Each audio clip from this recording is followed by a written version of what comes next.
As our homework number 3 of the Effective Presentations workshop states, we will now proceed to tell some anecdotes about ourselves, so I will start first. When I was 4 years old, I would often go with my family to buy groceries at the market, and most times I would wander a lot to the toy section. But this one time I left as usual and I ended up lost. As I started crying as I couldn't find my mom, but then a guard came and saw me, so he went over to me and picked me up to the offices, where he asked me what my mother's name was, to call her over at the Microsoft. But that's when I realized I didn't know my mother's name, and as I only kept her calling her mom. In the end, she found me, and I realized how important names are.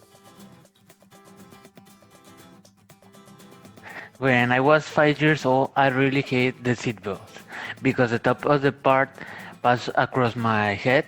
So every time my mom used the seatbelt on me, I took off. When I arrived home, I was sleeping in my place without the seatbelt. My mom opened the door and I fell and I hit my eye with the door. They take me to a doctor because I need some stitches below my brow. So I understand that I need the seatbelt. When I was 8 years old, I really wanted to ride horses. So we went to my grandparents' ranch because they had some. According to my grandfather, he taught me how to do it. But he left me alone with my brother and we decided to ride him on wherever he arrives. When we got on the horses went crazy and knocked us both down. The one who suffered was my brother because I fell on him.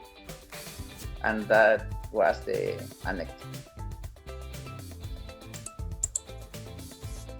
There was a time at the Empower trip in Querétaro when we were on a tour to Bernal village and I got lost. And it was a roller coaster of emotions because I was like, oh, I lost my friends, I'm gonna be alone and all that stuff. And then I calmed myself down and I was like, okay, let's think, let's analyze the situation. And I remember that we got a group chat and I sent them a message like, where are you?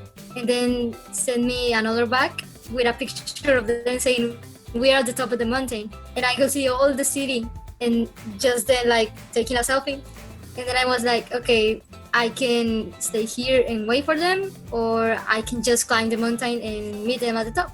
And people will think that the most reasonable thing to do was stay there and wait for them. But no, I just gotta climb the freaking mountain, and I met it at the top. And the rest of the trip, we were like in peace and enjoying the time.